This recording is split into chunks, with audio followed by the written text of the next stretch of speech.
Hello students, welcome to class. आज हम बात करेंगे properties of regular expression using operators. यहाँ पे हमने दो तरह के ऑपरेटर यूज किए हैं। एक है हमारा यूनियन ऑपरेटर और दूसरा है कॉन्कैटिनेशन ऑपरेटर। इन ऑपरेटर्स की हेल्प से हम कौन कौन सी प्रॉपर्टीज को समझ सकते हैं जो कि रेगुलर एक्सप्रेशन में काम आती हैं। चलिए उसको समझते हैं। पहले हम यहाँ पे प्रॉपर्टीज भी लिखते जाएंगे और साथ में ये बताते जाएंगे कौन सी चीज़ें उसमें एक्सेप्ट हो रही हैं और कौन सी चीज़ें एक्सेप्ट नहीं हो रही है। ठीक, तो चलिए हम स्टार्ट करते हैं।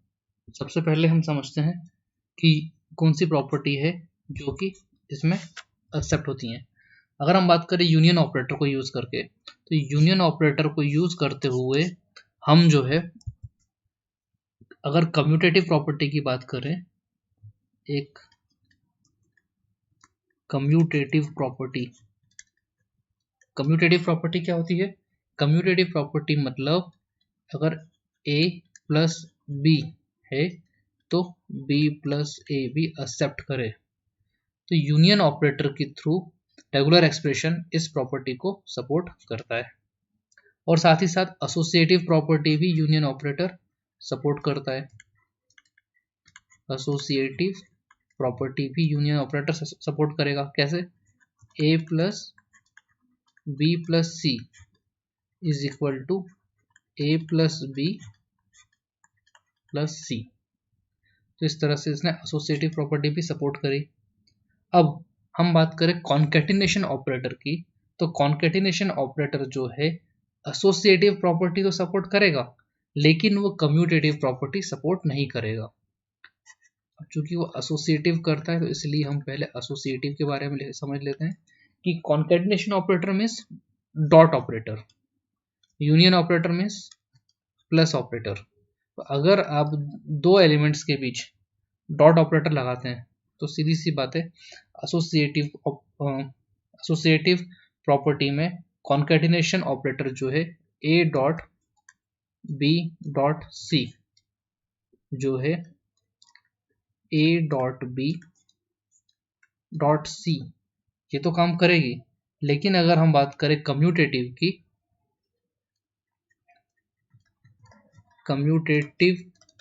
प्रॉपर्टी की, तो ये प्रॉपर्टी कम्यूटेटिव प्रॉपर्टी में क्या होता है, a डॉट बी जो है b डॉट ए को सपोर्ट नहीं करेगी।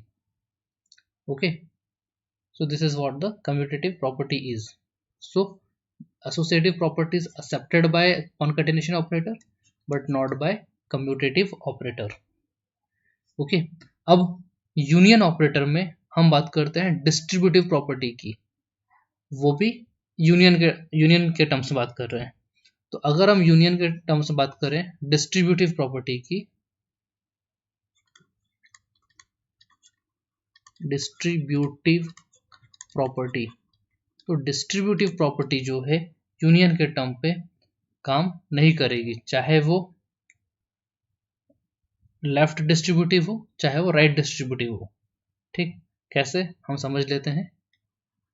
a plus B dot C जो है वो that is not equal to a plus B dot a plus C, इसके इक्वल नहीं है। ठीक है, I think this concept is clear to you. अगर हम डिस्ट्रीब्यूटिव प्रॉपर्टी को, चाहे तो एक प्रॉपर्टी ये है, दूसरी प्रॉपर्टी जो है अगर हम इस तरह से करें राइट डिस्ट्रीब्यूटिव, तो a dot B plus C is not equal to a plus C dot b plus C. तो इस प्रॉपर्टी को भी डिस्ट्रीब्यूटिव प्रॉपर्टी सपोर्ट नहीं करेगी। लेकिन अगर हम बात करें कॉन्कैटिनेशन की, तो कॉन्कैटिनेशन ऑपरेटर जो है लेफ्ट डिस्ट्रीब्यूटिव और राइट डिस्ट्रीब्यूटिव दोनों को सपोर्ट करता है। कैसे? कॉन्कैटिनेशन में डिस्ट्रीब्यूटिव प्रॉपर्टी जो है अगर हम लेफ्ट की बात करें, A dot B plus C जो है वो सपोर्ट करेगा A dot B plus A dot C, चाहे ये प्रॉपर्टी हो चाहे A plus B dot C जो है वो equivalent to A dot C plus B dot C, इसको सपोर्ट करेगा। ठीक है, तो कॉन्केटेनेशन प्रॉपर्टी जो है, कॉन्केटेनेशन ऑपरेटर जो है, it will support associative and distributive property, लेकिन यूनियन ऑपरेटर जो है वो एसोसिएटिव और कम्यूटेटिव को सपोर्ट करेगा, डिस्ट्रीब्यूटिव को नहीं करेगा। ठीक है, नेक्स्ट प्रॉपर्टी की अगर हम बात करें तो आइडम्पोटेंट प्रॉपर्टी जो है वो यूनियन ऑपरेटर सपोर्ट करेगा लेकिन कॉन्केटेनेशन नहीं करेगा।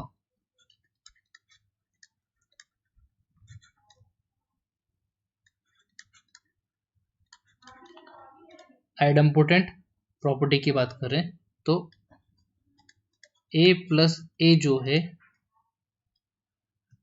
ए इसको सपोर्ट कर रहा है, लेकिन अगर हम कॉन्केटेनेशन की बात करें तो आइडम्पोटेंट प्रॉपर्टी जो है ये प्रॉपर्टी सपोर्ट नहीं करेगी। A dot A will not equal to A. Okay, अब अगर हम अगली प्रॉपर्टी की बात करें आइडेंटिटी प्रॉपर्टी की, तो आइडेंटिटी प्रॉपर्टी में लिख देता हूं यहाँ पे, आइडेंटिटी प्रॉपर्टी में r प्लस फाई जो है वो इक्वल टू होता है 5 प्लस r, जो कि r ही रहता है। लेकिन हम आइडेंटिटी प्रॉपर्टी कॉन्केटिनेशन ऑपरेटर के पॉइंट ऑफ व्यू से बात करें तो इसमें epsilon dot R, epsilon means phi, is equal to r dot epsilon is equal to r। तो यहाँ पे मैं थोड़ा सा इम्प्रूव करेक्ट करना चाहूँगा कि आइडेंटिटी प्रॉपर्टी जो है वो यूनियन और कॉन्केटिनेशन दोनों में सपोर्ट करती है। ठीक है, उसके बाद एक प्रॉपर्टी आती है वो है एनहिलेटर प्रॉपर्टी। मैं लिख देता हूँ A double N I H I L A T O R, annihilator. चाहे तो फिर से लिख देता हूँ एनहिलेटर प्रॉपर्टी की spelling A double N I H I L A T O R. Annihilator property जो है यूनियन के लिए अगर हम बात करें तो आर प्लस सिग्मा स्टार या Kleene of sigma is equal to sigma star, ये बिहेव करेगा एनहिलेटर प्रॉपर्टी। लेकिन अगर हम एनहिलेटर प्रॉपर्टी को कॉन्केटेनेशन ऑपरेटर के पॉइंट ऑफ व्यू से बात करें तो r dot phi is equal to phi. So इस तरह से हमारी कुछ प्रॉपर्टीज हैं जो कि सपोर्ट करती हैं, कुछ यूनियन के लिए यूनियन ऑपरेटर के थ्रू सपोर्ट करती हैं और कुछ कॉन्केटेनेशन ऑपरेटर के लिए सपोर्ट करती हैं। बहुत ही सिर्फ यहाँ पे अगर हम बात करें तो एक आइडेंटिटी प्रॉपर्टी है जो कि दोनों में सपोर्ट करेगी। This identity property is supported by union and concatenation. लेकिन अगर हम बात करें कम्यूटेटिव की तो कम्यूटेटिव जो है यूनियन के लिए सपोर्ट करेगी, इसके लिए नहीं करेगी। एसोसिएटिव प्रॉपर्टी यूनियन के लिए सपोर्ट करेगी और एसोसिएटिव प्रॉपर्टी कॉन्केटिनेशन के लिए भी सपोर्ट करेगी। डिस्ट्रीब्यूटिव प्रॉपर्टी जो है यूनियन के लिए सपोर्ट नहीं करेगी और कॉन्केटिनेशन के लिए सपोर्ट करेगी। आइडेम्पोटेंट प्रॉपर्टी जो है यूनियन के लिए सपोर्ट करेगी लेकिन कॉन्केटिनेशन के लिए नहीं करेगी। आइडेंटिटी प्रॉपर्टी जो है वो यूनियन के लिए अलग रिएक्ट करे, यूनियन के लिए और कॉन्केटिनेशन दोनों के लिए सेम रिएक्ट करेगी। यहाँ पे अगर हम फाई डॉट आर भी लिख देते हैं तो फाई डॉट आर और आर डॉट फाई वो हमेशा आर के बराबर ही होते हैं। आखिरी प्रॉपर्टी है एनहिलेटर प्रॉपर्टी, तो ये एनहिलेट करती है आर प्लस सिग्मा स्टार को सिग्मा स्टार पे। और उसी तरह से कॉन्केटिनेशन प्रॉपर्टी में भी, कॉन्केटिनेशन ऑपरेटर में भी एनहिलेटर प्रॉपर्टी जो है आर डॉट फाई जो है फाई जनरेट करेगा, फाई के बराबर होगा। तो इस तरह से हमारी कुछ प्रॉपर्टीज है रेगुलर एक्सप्रेशन की by using the operators. Thank you for this session.